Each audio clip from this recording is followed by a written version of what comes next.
السلام علیکم ورحمۃ اللہ وبرکاتہ۔ میں اب تمام رشتہ دار، تمام مومن مرد اور مومنہ عورتیں، تمام اڑوس پڑوسیوں سے کہنا چاہتی ہوں، چند باتیں بتانا چاہتی ہوں دین اسلام کے بارے میں۔ اگرچہ میری بات آپ کو غلط نظر آئے تو پلیز اب تہ دل سے مجھے معاف کر دینا۔ اللہ تعالیٰ قرآن شریف میں فرماتا ہے، یا ایھا الذین آمنوا اتقوا اللہ حق تقاتہ ولا تموتن الا وانتم مسلمون۔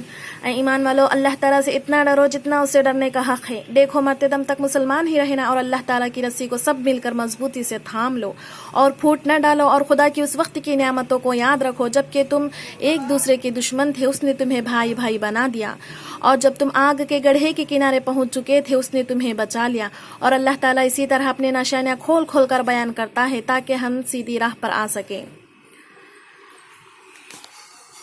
دیکھو اللہ تعالیٰ ہمارے لیے قرآن شریف میں کیا فرماتا ہے اور ہم کیا زندگی گزارتے ہیں۔ اللہ تعالیٰ قرآن شریف میں ہماری زندگی گزارنے کا پورا طریقہ خلاصہ لکھ دیا ہے، باوجود ہم اس پر عمل نہیں کرتے۔ اللہ تعالیٰ کی حدودوں پر چلنے سے کیا فائدہ اور نہ چلنے سے کیا نقصان ہے، میں تھوڑی باتیں انشاءاللہ آپ کو بتاؤں گی۔ دیکھو اللہ تعالیٰ نے رات کو عشاء کی نماز جلدی پڑھ کر سونے کا حکم دیا ہے تاکہ فجر کو جلدی اٹھ سکے، تہجد کو اٹھ کر دعا کر سکے۔ ہمیں تہجد کو اٹھ کر دعا کرنی چاہیے، فجر کو اٹھ کر نماز پڑھنی چاہیے، ذکر اذکار کرنی چاہیے، لا الہ الا اللہ وحدہ لا شریک لہ لہ الملک و لہ الحمد وہو علی کل شیء قدیر پڑھنا چاہیے۔ اثرات سے، جادوؤں سے، ہر ایک سے محفوظ رہنے کے لیے استغفار 100 مرتبہ کثرت سے پڑھنا چاہیے۔ اس کے بعد دعا تھوڑی دیر کر لینا چاہیے۔ سورج نکلنے کے بعد 2 رکوع نماز پڑھ کر جا نماز پر سے اٹھنے سے عمرہ کرے سے اتنا ثواب ہے ہمارے لیے۔ ہم وہ کرتے ہیں نہیں۔ ہم صبح شام کی دعائیں پڑھتے ہیں نہیں۔ ذکر و اذکار کرتے ہیں نہیں۔ وقت پر نماز پڑھتے ہیں نہیں، وقت کو ٹلا کر پڑھتے ہیں۔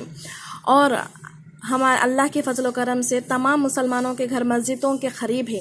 مسجد کی اذان رکعت ہمارے کان میں پڑتی ہے لیکن ہم اس کا جواب دیتے ہیں نہیں، اور صبح شام کی دعائیں کثرت سے نہیں پڑھتے، اور وضو کر کے 2 رکعت نماز پڑھتے ہیں نہیں۔ بلال رضی اللہ عنہ کو اللہ تعالیٰ نے جنت الفردوس کی بشارت دی، کیونکہ وہ وضو کے 2 رکعت پڑھا کرتے تھے۔ وہ نیکی اللہ کو پسند آئی۔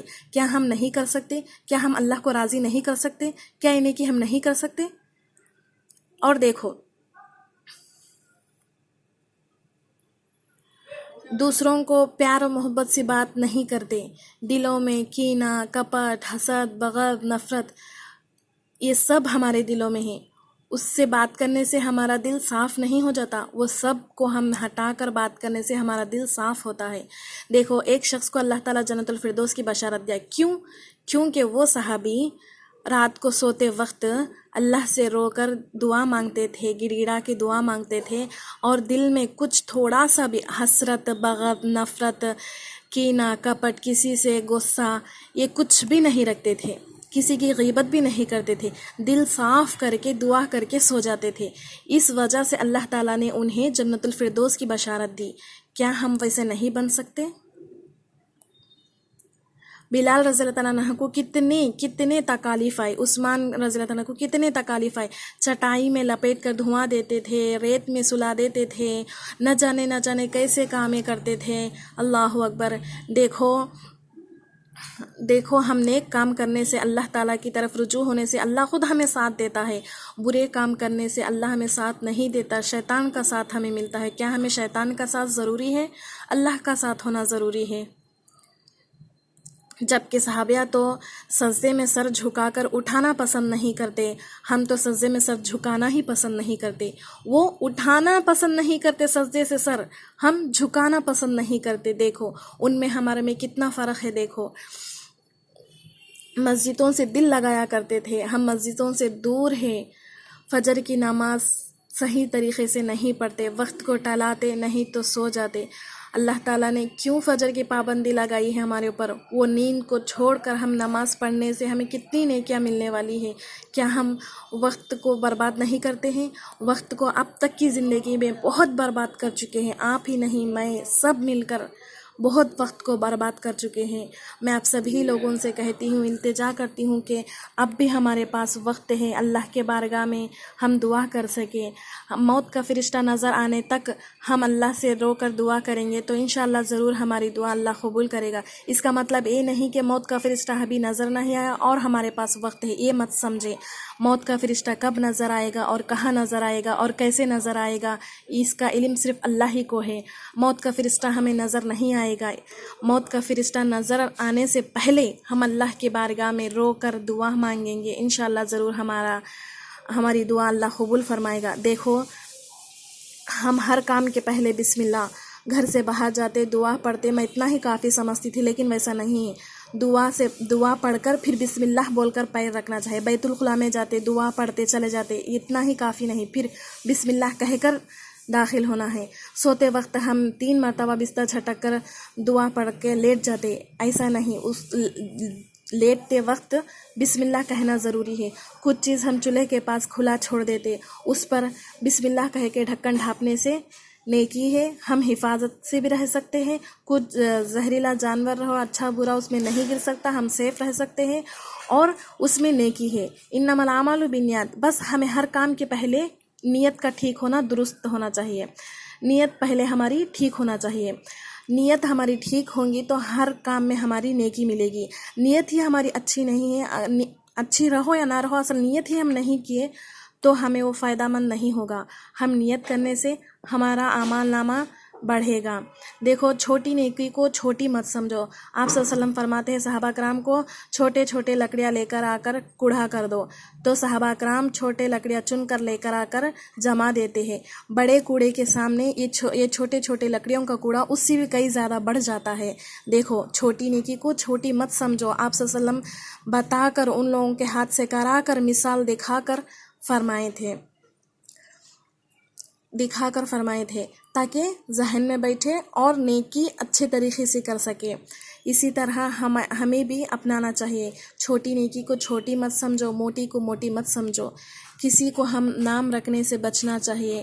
ہم تو بہت سارے لوگوں کو دیکھتے ہیں، یہ ایسی ہے، وہ ایسی ہے کہتے ہیں، یہ بھی ہمارے گناہ میں شامل ہو سکتا ہے۔ ایسا مت کہیے۔ دیکھو، کوئی جاتا ہے ٹھیک نہیں ہوتا تو ہم اسے نام رکھتے ہیں، ایسا مت کرو۔ نیکی دل میں لاؤ اور اللہ سے دعا کرو، پاپ یہ لڑکی یہ لڑکا رہو کیسے ہے، اللہ انہیں بہتر بنا دے۔ کوئی مریض کو دیکھتے ہیں تو دعا کرو۔ نہ جانے دنیا میں کتنے لوگ ہیں بیمار، ہم ان کے لیے دعا کرنا چاہیے۔ نہ جانے کتنے لوگ انتقال کر چکے ہیں، ہم ان کی مغفرت کے لیے دعا کرنی چاہیے۔ نہ جانے کتنے لوگ راہ سے گمراہ ہو گئے ہیں، ان لوگوں کے لیے ہم ہدایت کے لیے دعا مانگنی چاہیے۔ نہ جانے کتنے بیمار ہیں، انہیں شفائے کاملہ عاجلہ نصیب فرمانے کے لیے ہم دعا مانگنی چاہیے۔ اللہ تعالیٰ جو بھی بیمار ہے، جہاں کہیں بھی بیمار ہے، انہیں شفائے کاملہ عاجلہ نصیب فرمائے۔ اللہ جس کے بھی گھر میں تنگ دستی ہے، ان تنگ دستیوں کو دور فرمائے۔ اللہ جو بھی خبروں میں ہیں، اللہ ان کی خبروں میں روشن کر دے، نور سے منور کر دے، انہیں کروٹ کروٹ سکون عطا فرما۔ اللہ ان کی خبروں کو کشادگی والا بنا دے۔ اللہ ان کے عذابوں سے بچا لے۔ اللہ جو بھی زندہ ہے، اللہ ہم تمام لوگوں کو جب تک زندہ ہیں ایمان کی حالت پر زندہ رکھ، جب بھی موت دے کلمہ شہادت پر موت نصیب فرما۔ اللہ ہم تمام لوگوں کو جہنم کی دہکتی ہوئی آگ سے بچا، پل صراط کے راستے سے بچا، شیطان کے شر سے بچا، دجال کے فتنے سے بچا۔ اے اللہ ہم تمام لوگ جو بھی گناہ کیے اس گناہ سے معاف فرما دے، جو بھی گناہ کرنے والے ہیں اس گناہ سے ہمیں روکے رکھ، جو بھی نیکی کیے اس نیکی کو قبول فرما لے، جو بھی نیکی نہیں کیے اس نیکی کو آگے بڑھ کر کرنے والے تو ہمیں بنا۔ اے اللہ رب العالمین، اے اللہ ہم تمام لوگوں کی دعاؤں کو قبول فرما لے۔ اے اللہ جس کے بھی دل میں حسد ہے، کینہ، کپٹ، بغض، نفرت، ان سب چیزوں کا اللہ تو دور فرما دے۔ اے اللہ ہم تمام لوگوں کو پیار اور محبت سے، الفت، مہربانی سے، ہمدردی سے خالص ہو کر تیرے لیے، اے اللہ للہیت، تیرے لیے مل جل کر رہنے والا بنائے۔ اے اللہ ہر کام میں ہمیں نیکی کی نیت آنا ضروری ہے۔ اے اللہ ہمارے عملوں کو تو قبول فرما لے۔ اے اللہ نہ جانے کیسے کیسے مصیبتیں ہمارے اوپر آتی ہیں، اے اللہ ایک نہ ایک مصیبتیں ہمارے سر پر آتی ہیں۔ اے اللہ ہمارے لیے عذاب ہے، اے اللہ ہمارے اس عذاب کو تو دور فرما دے۔ اے اللہ ہم تمام لوگوں کو تیری طرف رجوع کر دے، اے اللہ ہمیں اس عذاب سے نجات دے۔ اے اللہ بری بلاؤں سے، بری نظر سے، بری موت سے، بری بیماری سے، ہر ایک برائی سے ہمیں محفوظ فرمائے۔ اے اللہ جتنے بھی لوگ ہیں اللہ جو تیرے دین سے گمراہ ہو گئے ہیں، ان تمام لوگوں کو تیرے دین پر شامل کر دے اللہ۔ اے اللہ ہم تمام لوگوں کو جنت الفردوس نصیب فرمائے اللہ۔ دیکھو ہم تمام لوگوں کو اللہ تعالیٰ کے 99 نام معنی کے ساتھ سیکھنے سے اللہ تعالیٰ جنت الفردوس میں داخل کرنے کا موقع دیتا ہے۔ دیکھو ہم مسواک سے، دانت صاف کرنے سے، آپ صلی اللہ علیہ وسلم فرماتے ہیں اگرچہ اللہ کا حکم ہوتا تو مرتے وقت ضرور کلمہ پڑھتے مسواک کرنے والے، لیکن حکم نہیں ہوا، لیکن حکم ہونے کا اتنا بڑا ثواب ہے، ہم ضرور انشاءاللہ مسواک سے دانت صاف کریں گے۔ کوشش کیجئے، چھوٹی چھوٹی نیکی کرنے سے ہمیں داہنا ہاتھ کا پلڑا وزنی ہوگا، کوشش کرنے سے ہم کامیاب ہوں گے۔ سوچنے سے کچھ نتیجہ نہیں ملتا، افسوس اٹھانے سے کچھ نتیجہ نہیں ملتا۔ دیکھیں اذان ہوتے ہی فوراً ہم کام دھندہ چھوڑ کر وضو کر کے 2 رکعت نماز پڑھے، سنت پڑھے، اس کے بعد تھوڑا سا 5 منٹ کے لیے دعا کیجیے، پھر بجماعت سب مل کر وقت پر جماعت سے نماز کھڑی ہو جائیے۔ اب تو اللہ کے فضل و کرم سے بڑے چھوٹے بزرگ جوان بچے سب لوگ، مرد اور عورت سب لوگ گھر میں ہی رہتے ہوں گے، کیونکہ ایسا ہمارے اوپر عذاب آیا ہے کرونا وائرس کا، ہم سبھی لوگوں کو گھر میں ہی رہنا پڑے گا، پابندی لگا دی گئی ہے۔ اس وقت کا، اس موقع کا فائدہ اٹھانا چاہیے ہمیں۔ پہلے تو ہم کہتے ہیں کاروبار میں، دھندے میں وقت نہیں ملتا، پکوان میں، بچوں میں ٹائم نہیں ملتا، لیکن اب سبھی لوگ گھر میں رہتے ہیں نا، چاش کی نماز، اشراق کی نماز کے وقت تھوڑے بچے ہیں تو کسی اور کو 5 منٹ کے لیے سنبھالنے کے لیے دیجیے، آپ نماز ادا کر لیجیے، پھر بچوں کو لے لیجیے، آپ ان سے کہیے کہ آپ جائیے، آپ چاش کی اشراق کی نماز پڑھیے، اللہ سے 2 رکعت نماز پڑھ کر دعا کیجیے، آپ پڑھ کر انہیں کہیے، وہ پڑھ کر آپ کو کہیں گے، ایسا ایک کو ایک کہہ کر نیک کام میں آگے بڑھیے۔ روزانہ 2 رکوع ہی صحیح قرآن شریف کی تلاوت کیجیے۔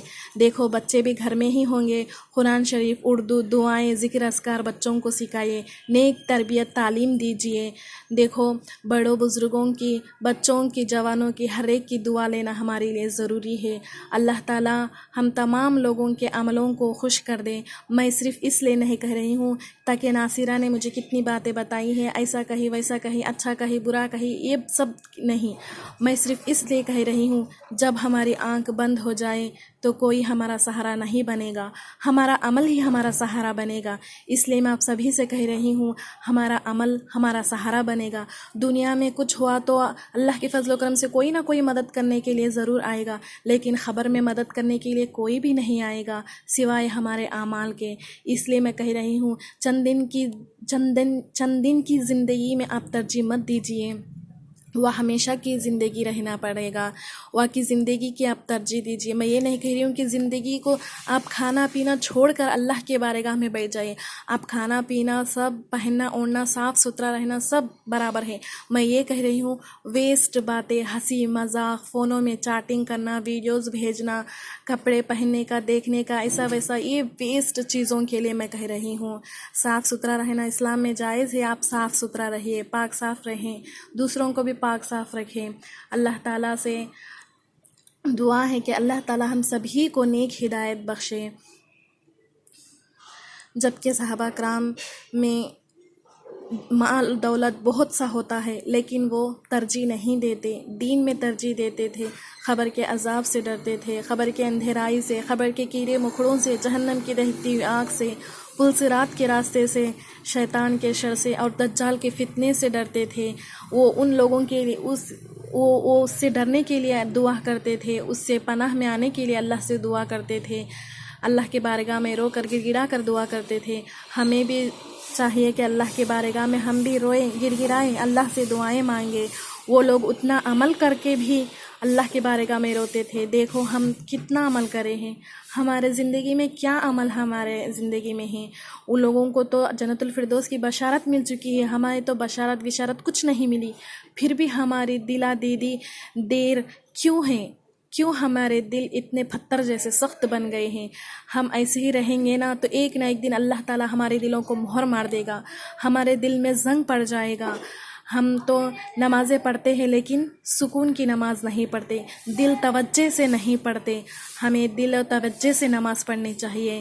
اللہ ہمارے سامنے ہیں تو ہم کیسے رہیں گے؟ اللہ کے سامنے ہم کیسے گڑ گڑا کر دعا کریں گے؟ اللہ کو سامنے مد نظر رکھتے ہوئے ہمیں اللہ کی بارگاہ میں دعا کریں گے، نماز توجہ سے پڑھیں گے، بچوں کو بھی نیک تربیت تعلیم دیں گے انشاءاللہ انشاءاللہ۔ دیکھیں ایسا کرتے کرتے کرتے ہمارے داہنے ہاتھ کا پلڑا اتنا وزنی ہو جائے گا ماشاءاللہ، ہم قیامت کے دن ضرور خوش ہوں گے کہ ہم ایسے عمل بھی کر چکے ہیں بول کے بہت خوش ہوں گے انشاءاللہ۔ پلیز آپ شوہر کو پڑھنا نہیں آتا تو وقت ہے پڑھائیے، بیوی کو پڑھنا نہیں آتا تو شوہر پڑھائیے، ایک دوسروں کو پڑھا لیجئے، وقت کو ضائع مت کیجئے، وقت کی اہمیت سمجھے۔ میں وقت کے بارے میں اتنی بار کیوں بول رہی ہوں، کیونکہ موت جب آ جائے گی نا تو ہمیں پہلا وقت ہی نظر آئے گا، جب ہماری آنکھ بند ہو جائے گی نا تو ہمیں وہ وقت ہی یاد آئے گا، جو وقت بیت گیا سو وہ واپس پلٹ کر نہیں آتا۔ اب جو وقت ہے اس کا ہمیں موقع اٹھانا چاہیے، صحیح طریقے سے چلنا چاہیے۔ میں آپ سبھی کو کیوں کہتی ہوں، کام میں پڑھ کر، بچوں میں پڑھ کر وقت کو ضائع مت کیجیے۔ ہم دنیا کی زندگی میں بہت وقت ضائع کر چکے، یہ وقت کے بارے میں اللہ تعالیٰ کل سوال کرے گا تو ہم ضرور ہرگز جواب نہیں دے سکیں گے۔ اس وقت کی اہمیت کو سمجھتے ہوئے ہم اللہ تعالیٰ کے دین پر چلنے والا بنائیں۔ اللہ تعالیٰ ہم سبھی کو نیک ہدایت دے۔ اللہ جو بھی تیرے دین سے گمراہ ہیں ان کو تیرے دین کے راہ پہ لے کر آئے۔ میں آپ سبھی سے التجا کرتی ہوں کہ تمام رشتہ داروں سے میں پیٹھ پیچھے کچھ بھی غیبت کی ہوں گی، کیا غیبت کی ہے تو یاد تو نہیں، کھول کر بیان بھی نہیں کر سکتی، اسی لیے کہتی ہوں غیبت کی ہوں گی تو معاف کر دیجئے۔ اگرچہ میرے طرف سے آپ کو کچھ بھی تکلیف ہوئی ہوں گی تو معاف کر دیجئے، پلیز تہہ دل سے معاف کر دیجئے۔ موت کے بعد معافی چاہ نہیں سکتے، موت کے پہلے ہی تو معافی چاہ سکتے ہیں۔ ضرور آپ سب لوگ میرے لیے دعا کیجئے، انشاءاللہ میں بھی آپ سبھی لوگوں کے لیے دعا کروں گی۔ اللہ تعالیٰ ضرور و ضرور ہمیں تمام لوگوں کو جنت الفردوس میں ملاقات کرائیں۔ السلام علیکم ورحمۃ اللہ وبرکاتہ۔